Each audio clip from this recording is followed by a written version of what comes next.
Hi, I'm Allison. I'm the owner of Curl Evolutions Hair Salon, where we have served thousands of curly clients, and we want to bring that information to everyone, no matter where you are.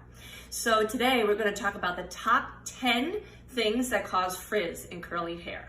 So number one, the first one's going to be a bad product application. If you're not taking enough time to make sure that your product application is going through really well, you're gonna have a not so good day one, but a really bad day two and day three.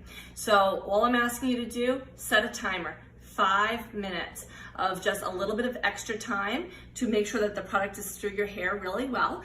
And if you want to use a comb like this, which will help with styling and sectioning, this will help bring the products through, and then you can rake back through and reclump the curls with your hands, but you'll have a much more thorough application.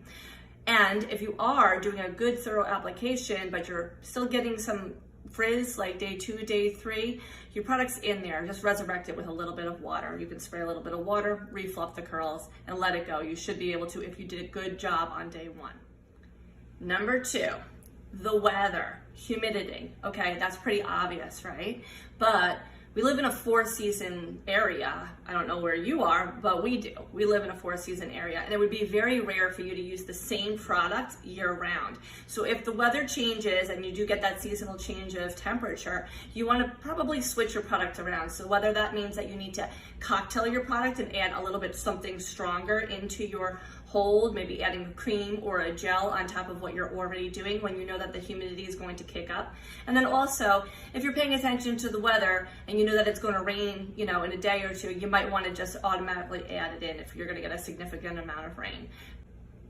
Number three, you're waking up frizzy. Okay, so I'm gonna say the obvious thing, get a silk pillowcase, right? We've all heard this before. So yes, if you're waking up frizzy, try to switch out your pillowcase, remove the cotton pillowcase, put a silk one, right? But the not so obvious one is switch and don't do the pineapple. If you're doing the pineapple and you wanna have more curl control, put a low ponytail instead, because by flipping your hair upright and going the opposite way of the way you actually want it to go is going to actually create more frizz. So skip the pineapple, wear it down, use one of these coily hair ties that won't dent and put indents into your curl pattern, and do more of a low pony down like this. But by all means, if you want more body in your hair, then flip over, gather, and put your pineapple in and go to sleep like that. But think about the action that you're doing is going to give you a reaction in the morning with your curls. So if you want the volume, flip. If you don't want the volume, don't flip, and just switch to a silk pillowcase. Number four. So this sounds a little bit like an oxymoron. Stop over drying with your dryer and your diffuser. So yes, the purpose of a dryer and a diffuser is to get your hair dry. But what happens with curls is if you break the cast by over drying the top shell of the hair with your diffuser, you kick up individual hairs, these kind of like one-off flyaway hairs that then can turn into frizz later on. So the solution for this is to dry from the underneath. So you tilt your head to the side and make sure that you get your diffuser on the underneath instead of just drying on the outside shell of the hair and allowing the underneath to be a little bit wet. And just stop drying at 90%.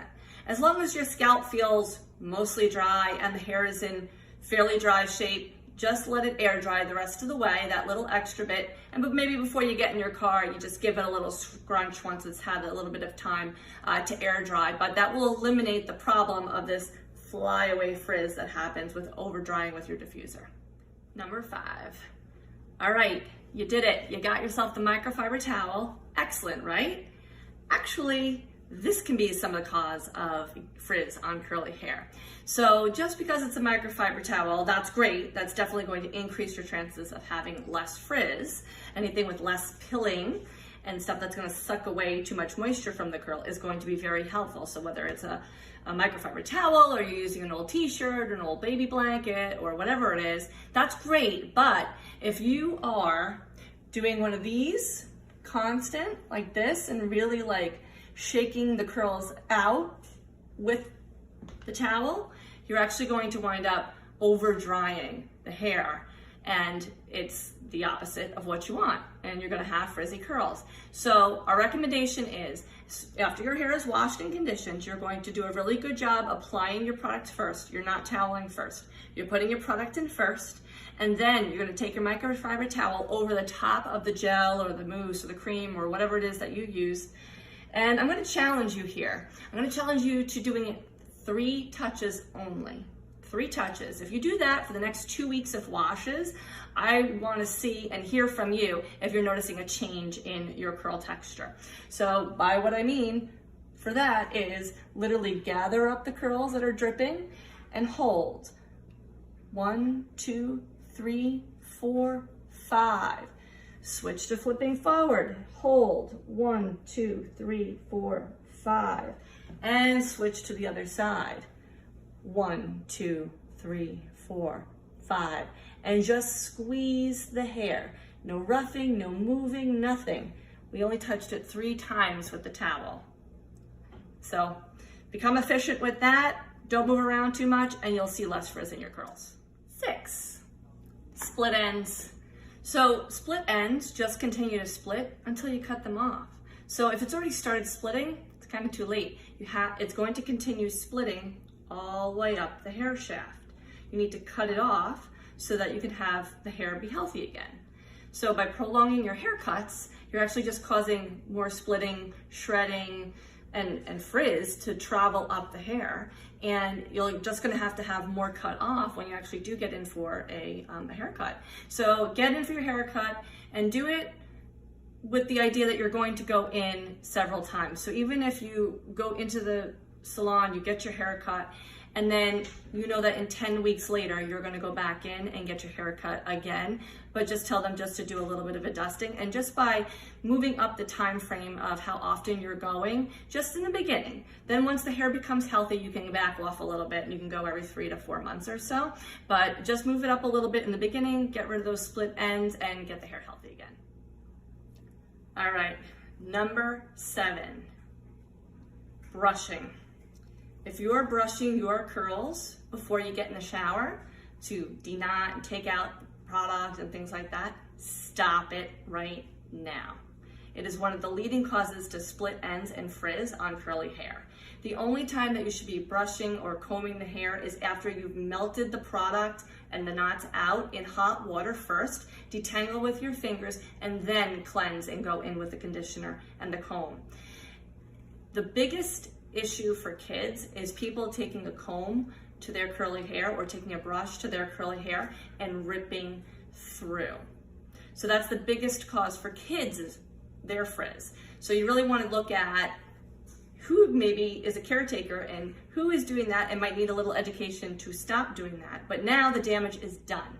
The only way that you're going to be able to get rid of it is to go and get haircuts more regularly, like we just talked about in the last tip, number 6. So you can do that with your child. If your child has very, very fuzzy outer shell of the hair, they have ripping, and sometimes that comes from baby hair too. When the baby hair is finer and it can't hold up as much, it needs to come off so that those curls can come in healthy and strong.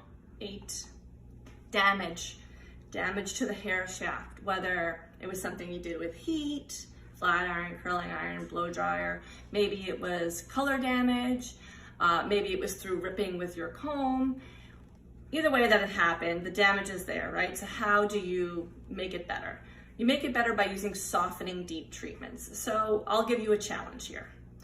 Use a softening deep treatment for 2 weeks in a row. You do it for 20 minutes. Wash the hair, squeeze with a towel, put your conditioner in, and comb from the bottom up. Leave it on your hair for 20 minutes, and after the 2 weeks is over, see what you have. See what the curls look like. So if they're going to be repaired and they're going to bounce up and the elasticity is going to come back into them, it'll happen by then, right?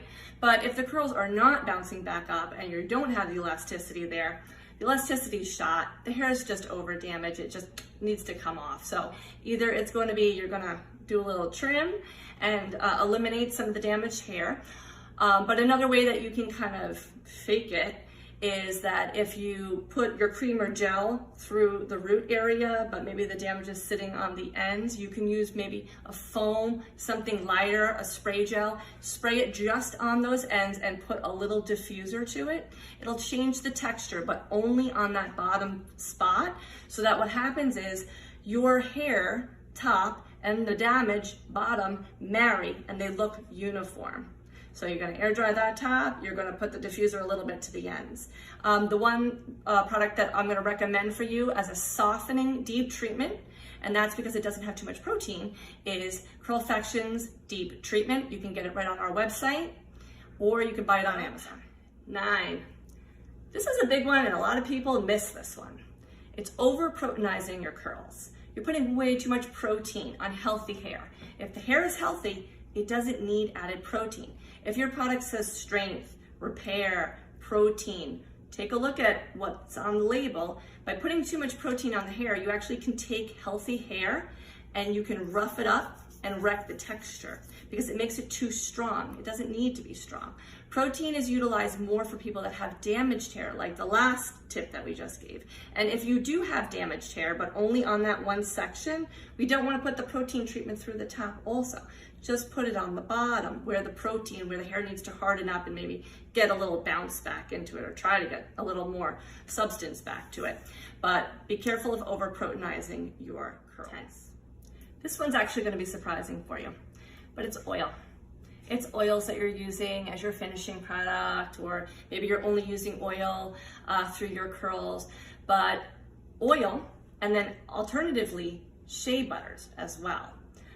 They repel water. And so when you're repelling water, they're not going to be able to, your curls are not getting hydrated when you put your conditioner on. It's hitting oil on top of the hair shaft and being repelled off. So what needs to happen is once a month, the recommendation would be, if you're doing a lot of oil or a lot of shea butter products to your hair, do a clarifying shampoo and follow with a product that's a softening deep treatment like the Curlfection's Deep Treatment. Because if you don't remove that oil barrier, the hydration's never gonna come back to that curl, and it constantly feels rough, but it's shiny. And that's why, it's because the oil is on top of it, or the shea butter is putting a barrier. Now the shea butter, it's meltable.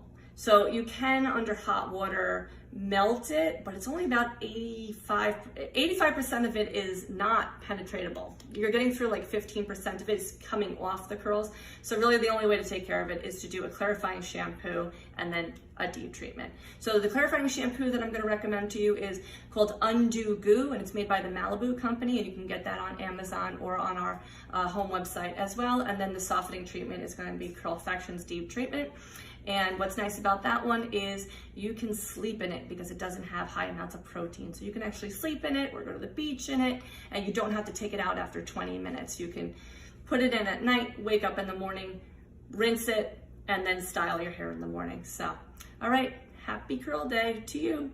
If you want to reach us, it's curlevolution.com. We hope you get in touch with us. Let us know your thoughts if you have any tips that you want to add to our list.